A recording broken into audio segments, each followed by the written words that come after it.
مسئلہ چھیڑا تھا، آج بھی کہہ دوں اسی کو چھیڑ کے چلا جاتا ہوں، کیونکہ 2-4 دن ہے، دیکھیں کیا جواب ملتا ہے ہمارے بھائیوں کی طرف سے۔ آج پھر میں اس بات کو دہرانا چاہتا ہوں، مجھے نہیں معلوم کہ میں نے آپ کے سامنے کہا تھا یا نہیں کہا تھا، مجھے صرف اتنا بتا دیں ہمارے وہ بھائی جو یہ کہتے ہیں کہ ہمارے اماموں نے بھی وہی بات کہی ہے جو جناب محمد رسول اللہ نے کہی ہے، کوئی بات رسول سے ہٹ کر نہیں کہی ہے، جو رسول نے کہا وہی ہمارے امام نے کہا۔ مجھے صرف اتنا بتا دیں، حضرت ابو بکر کا انتقال ہوا تو ان کو غسل کس نے دیا؟ جاؤ جادو جو سر چڑھ کے بولے۔ میرے اساتذہ نے منع کر دیا، مولوی صاحب پاکستان میں جا کر چیلنج مت دینا اور اس طریقے کی تقریر نہ کرنا، محرم پہ مت بولنا، جہاد پہ مت بولنا، حالانکہ وہ اس کے مخالف نہیں ہے، لیکن چونکہ احتیاط، بس ایک نصیحت۔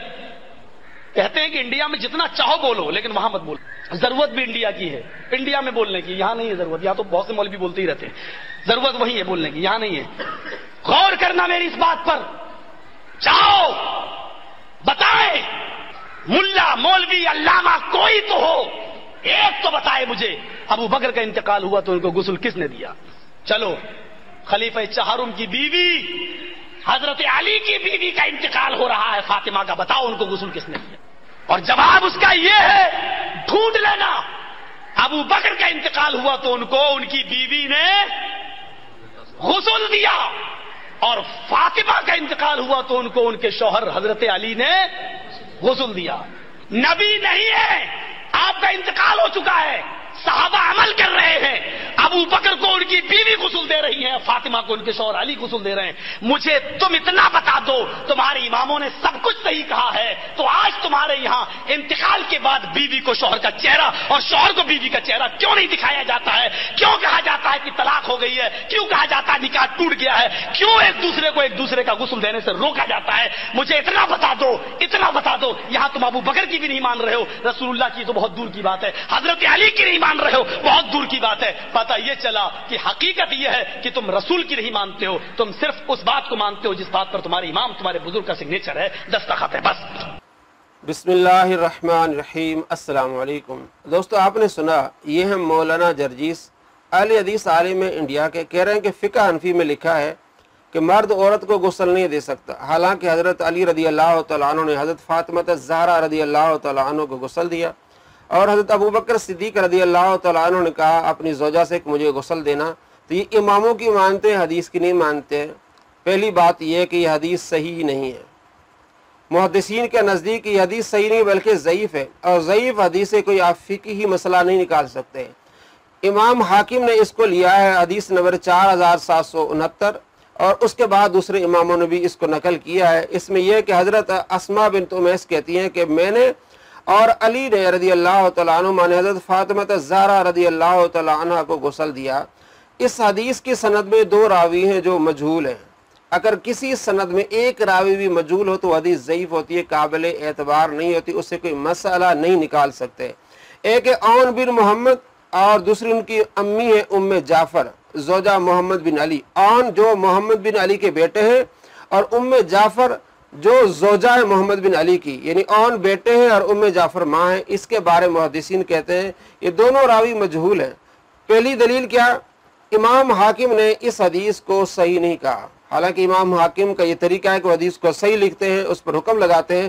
دوسری دلیل امام بوصری نے مصباح الزجاج ابن ماجہ کی شرح کی ہے، تخریج کی ہے، اس پر حکم لگایا، اس میں کہا ہے کہ ام عون جو عون کی والدہ ہے وہ مجہولہ ہے۔ دیکھیے یہ مصباح الزجاج حدیث نمبر 591 ہے۔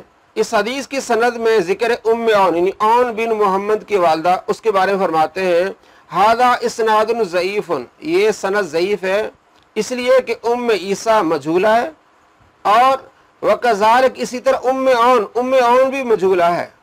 امام بوصری کہتے ہیں یہ حدیث ضعیف ہے اس لیے کہ اس میں ام عیسیٰ بھی مجہولہ ہے، اور ام عون یعنی عون بن محمد کی والدہ وہ بھی مجہولہ ہیں۔ وہاں بھی عون بن محمد کی والدہ اس سند میں، اور اس سند میں بھی عون بن محمد کی والدہ ہیں۔ تو امام بوصری کہتے ہیں کہ عون بن محمد جو ام عون ہے وہ مجہولہ ہے، اس لیے حدیث ضعیف ہے۔ دوسری دلیل شیخ البانی جو اس اہل حدیث کے امام ہیں، شیخ البانی، وہ کہتے ہیں کہ دونوں مجہول ہیں، عون بن محمد مجہول ہے اور ام عون جعفر یہ بھی مجہولہ ہیں۔ دیکھیے ان کی کتاب ہے سلسلۃ الاحادیث الضعیفہ، اس میں شیخ البانی کہتے ہیں کہ اس میں 2 مجہول ہیں، عون بن محمد مجہول ہے اور عون بن محمد کی والدہ جعفر وہ بھی مجہول ہیں۔ جب ایک سند میں ایک راوی آ جائے اور وہ مجہول ہو تو وہ ضعیف ہوتی ہے، یہاں تو 2 آ رہے ہیں۔ چوتھی دلیل اہل حدیث کے عالم ہے شیخ زبیر زئی، انہوں نے سنن ابن ماجہ پر حکم لگایا ہے کہ یہ حدیث ضعیف ہے، یہ حدیث صحیح ہے۔ حدیث نمبر ہے 1611، اس سند میں عون یعنی عون بن محمد اس سند میں ہے اور اس کے بارے میں کہتے ہیں کہ حدیث ضعیف ہے، اس لیے عون مستورۃ الحال ہی کہ عون کا حال معلوم نہیں ہے، وہ مجہولہ ہے۔ جب حدیث میں مجہول راوی آ جائے تو وہ حدیث ضعیف ہوتی ہے۔ یہ حضرات جو رٹ لگاتے ہیں کہ حدیث صحیح ہونی چاہیے، ضعیف حدیث فتنہ ہے، ضعیف حدیث کو نہیں مانیں گے۔ اس طرح محمد علی مرزا کے یہ شیخ ہے، شیخ زبیر زئی، ان کو امام مانتا ہے، اپنا بابا مانتا ہے، اس کا بابا بھی کہتا ہے کہ حدیث ضعیف ہے، اور یہی محمد علی مرزا بار بار اس حدیث کو پیش کرتا ہے، اسے نہیں معلوم کہ حدیث ضعیف ہے، جس کے بارے میں آتا ہے کہ حضرت فاطمہ زہرا رضی اللہ تعالیٰ عنہ کو حضرت علی رضی اللہ تعالیٰ عنہ غسل دیا۔